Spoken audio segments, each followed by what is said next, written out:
Hello student, मैं Rajeev Kumar Ranjan, Blooman classes Hajipur. Error of solution series में error of solution series का आज का हमारा क्वेश्चन है 1.34। 1.34 क्वेश्चन का जो हमारे पास इंफॉर्मेशन है वो कुछ इस तरह से है। A balloon start rising from the surface of the earth, the ascension rate is constant and equal to v naught. मतलब ऊपर एक बैलून है जो अर्थ के सरफेस से ऊपर उठना आरंभ करता है और ऊपर उठने का जो वेलोसिटी है v नॉट है जो कांस्टेंट है। उसके बाद बोल रहा है कि due to the wind the balloon gather the horizontal velocity component vx is equal to ay। ठीक है, और इसका मतलब इसके पास vx हॉरिजॉन्टल वेलोसिटी कंपोनेंट भी है और due to blowing of the wind है। अब यहाँ पर बोल रहा है कि where a is constant and a is constant and y is the height of the ascent। मतलब क्या कि हॉरिजॉन्टल कंपोनेंट डिपेंड करता है कि अल्टीट्यूड पर, अल्टीट्यूड ऑफ द बैलून के। क्लियर, मतलब कितना ऊपर उठता है उस पर डिपेंड कर रहा है। उसके बाद बोल रहा है कि find how the following quantities depend on the height of accent. मतलब क्या, मुझे ये निकालना है, ये बात बहुत इंपॉर्टेंट है। मतलब मुझे निकालना है आंसर जो भी होगा इन टर्म्स ऑफ y होंगे। क्लियर, y के टर्म्स में होंगे। तो हम लोगों ने इस क्वेश्चन के सॉल्यूशन के लिए कुछ मतलब है अजम्पशन किया है। ये मान लेते हैं बैलून है जो ऊपर की तरफ vy मतलब v nought vy is equal to v nought constant velocity से ऊपर जा रहा है। इसका x component that is horizontal component is equal to ay where a is constant and y is the altitude attained by the balloon. Clear, मतलब motion हमारे पास कौन सा हो गया, टू डायमेंशनल मोशन हो गया। तो टू डायमेंशनल मोशन में हमने एक टू डायमेंशनल फ्रेम कंसीडर किया। तो it is our horizontal is assumed as a X axis and this it is our vertical assumed as a Y axis. Clear, and O is the origin. और हमने ये भी consider किया कि let us assume balloon start its motion from the origin. इस बात से ये पता चलता है कि at X is equal to zero Y is equal to zero, मतलब x is equal to Y zero and y is equal to zero कब होगा, at t is equal to zero पर। क्लियर, तो यहाँ पर जो हमारे पास इक्वेशन आ गए वो वेलोसिटी का x component ay is assumed as equation number 1 and vy is equal to v naught is assumed as equation number 2। Clear, तो इस इंफॉर्मेशन से हम लोग कुछ आगे बढ़ते हैं। तो हम लोग बात करते हैं फ्रॉम इक्वेशन 2। तो from equation 2 that is vy is equal to dy upon dt and dy upon dt is equal to v naught जो कांस्टेंट है। अब यहां से हम इसको अगर सॉल्व करेंगे तो हमें एक मिलेगा y is equal to v naught t और it is assumed as equation number 3। ऐसा इसलिए कि कांस्टेंट हमारा जीरो होगा क्योंकि इनिशियली ऑरिजिन से स्टार्ट होता है t बराबर जीरो पर। क्लियर, अब हम बात करते हैं इक्वेशन 1। तो from equation 1 that is vx is equal to nothing but dx upon dt and it is equal to ay and y is equal to v naught t from equation 3rd. So a v naught t from equation 3rd। ठीक है, तो यहां से हम अगर इसको solve करते हैं तो हमारे पास आ जाते हैं x is equal to a v naught upon 2 into t square and it is assumed as equation number 4। अब यहाँ पर देखो बाबू, मैंने टाइम कंसीडर किया है। क्लियर, हमने टाइम यहाँ पर क्या किया, टाइम एज्यूम किया। मतलब है कि y component at time t and this is the x component at the time t। Clear, तो इस स्थिति में अगर हमने कंसीडर किया तो मुझे बोल रहा है कि डिस्प्लेसमेंट, मुझे क्या बोल रहा है कि फाइंड बीटा में horizontal drifting of the balloon that is x position with respect to y।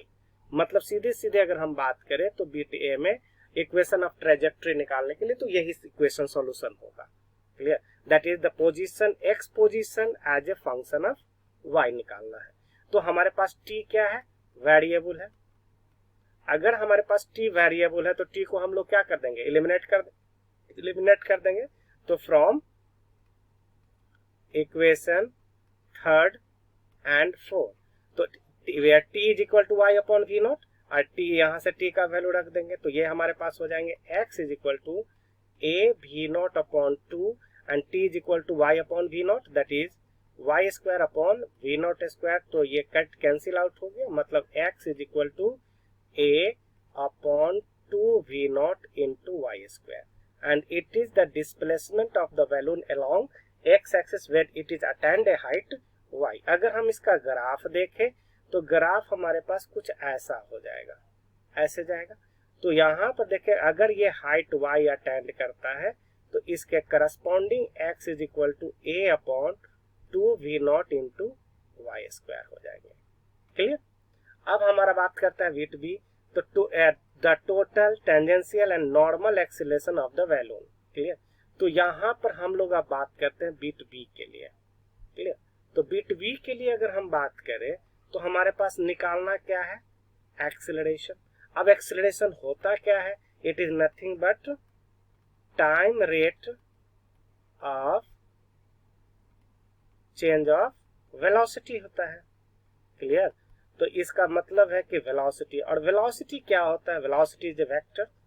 Velocity क्या होता है, वेलोसिटी हमारे पास ये वेक्टर है, और वेक्टर के पास दो मूल चीजें होती है, मतलब है इंपॉर्टेंट चीज, दैट मींस पहला होता है मैग्नीट्यूड और दूसरा होता है डायरेक्शन। और डायरेक्शन, अब यहाँ पर देखते हैं कि वेलोसिटी में चेंज कब होगी, या तो मैग्नीट्यूड में चेंज कर दे, या डायरेक्शन में चेंज कर दे, या दोनों में चेंज कर दे। बात समझ में आई। मतलब है कि अगर कोई ऑब्जेक्ट में अगर वेलोसिटी में चेंज निकालना है तो हमको तीन तरीके से निकालना होगा। क्या क्या करना होगा, या तो हम मैग्नीट्यूड में चेंज करके निकाल ले, या डायरेक्शन में चेंज करके निकाल ले, या टोटल में चेंज करके निकाल ले। तो अगर हम बात करते हैं कि कंडीशन वन, अगर हम चाहते हैं कि मतलब वेलोसिटी में चेंज हो, तो वेलोसिटी में चेंज के लिए अगर हम बात करें तो टोटल एक्सीलरेशन हो जाएगी if both magnitude and direction क्या हो जाए, चेंज हो जाए। तो इसके लिए हम बात करते हैं तो ये हो जाएंगे हमारे पास ओमेगा टोटल एक्सीलरेशन, मतलब क्या हो जाएंगे total acceleration, and the total acceleration is omega is nothing but dv upon dt। ये हम सभी जगह पर यूज कर सकते हैं। ठीक है। उसके बाद हम लोग बात करते हैं कंडीशन टू, अगर हम देखते हैं कि डायरेक्शन कांस्टेंट हो, डायरेक्शन क्या हो जाए, वो हमारा कांस्टेंट हो, और मैग्नीट्यूड क्या हो जाए, वो चेंज हो जाए। क्लियर।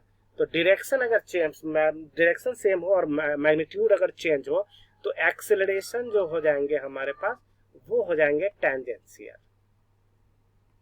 टेंजेंशियल हो जाएंगे, and that is omega t is equal to d mod of v upon d t. अब देखो ऐसा किस कंडीशन में होंगे, तो पहला तो कंडीशन होगा कि स्ट्रेट लाइन मोशन हो जाए, कंडीशन ये स्ट्रेट लाइन मोशन।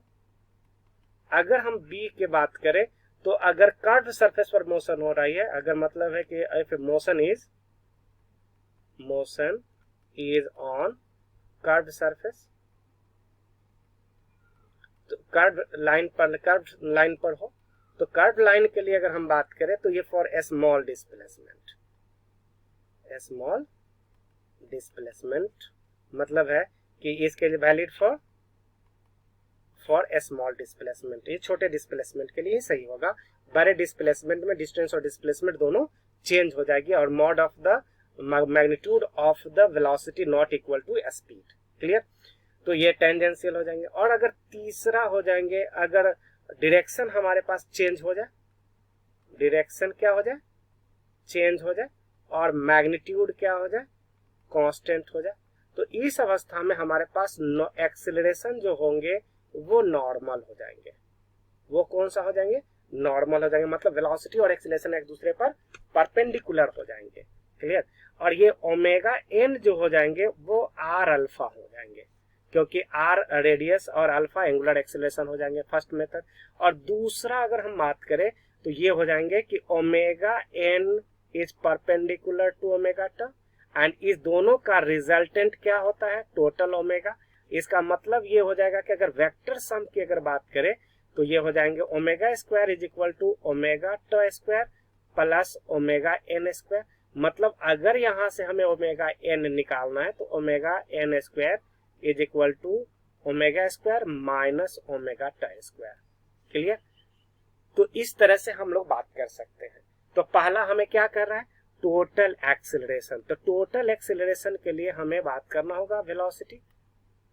क्लियर? और velocity is equal to v x i plus v y j, और v x is equal to what, v h is equal to a y i plus v naught j. Clear? तो यहां पर हम लोगों ने देखा कि ये हमारे पास वेलोसिटी है, तो टोटल एक्सेलरेशन कितने हो जाएंगे, तो total acceleration that is omega is equal to dv upon dt। Clear? तो ये हो जाएंगे y वेरिएबल है और v नॉट कांस्टेंट है, तो ये हो जाएंगे a dy upon dt i plus 0 j। Clear? And that is omega is equal to, और dy upon dt nothing but the velocity with which the balloon is raised, तो मतलब ये हो जाएगा a v नॉट i। अगर mod के लिए बात करें तो ओमेगा मॉड हो जाएंगे हमारा पास a v naught. Clear? And it is our total acceleration. उसके बाद बोल रहे हैं टेंजेंशियल एक्सेलरेशन। तो टेंजेंशियल एक्सेलरेशन के लिए हमने बात किया टेंजेंशियल एक्सेलरेशन। तो tangential acceleration omega t is nothing but d mod of v upon dt। Clear? अब यहाँ स्मॉल डिस्प्लेसमेंट की बात हो रही है, ध्यान रखो बाबू, कट सरफेस पर हम लोग लार्ज डिस्टेंस में ये वैलिड नहीं होगा, जबकि स्ट्रेट लाइन मोशन में ये कभी भी वैलिड है। ओके, तो यहाँ पर हम लोग बात करते हैं तो इसका मॉड कितना हो जाएंगे, तो v का जो मॉड हो जाएंगे वो root under a square y square plus v naught square हो जाएंगे। अब इसको हमें डिफ्रेंशिएट कर देंगे, मतलब कितना हो जाएगा, that is 1 upon 2 root under a square y square plus v naught square. Clear? और इनटू इसका डिफरेंशिएशन, तो ये हो जाएंगे हमारे पास 2a square y and d y upon d t, और d y upon d t is nothing but the velocity with which the balloon is raised. तो यहाँ पर देखो ये 2 से 2 कैंसिल हो गया, मतलब हमारे पास टेंजेंशियल जो एक्सेलरेशन आया वो आया omega t is equal to a square and dy upon dt is nothing but v naught, or that one is equal to y upon root under a square y square plus v naught square। Clear?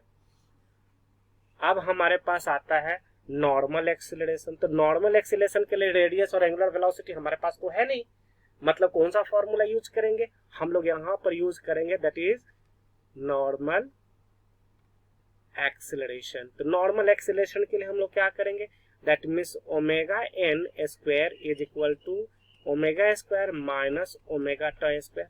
तो omega हमारे पास कितना आया, a v naught, that one is equal to a square v naught square minus omega tangential कितना आया, this one, that is a to the power 4 v naught square y square upon a square y square plus v naught square. Clear?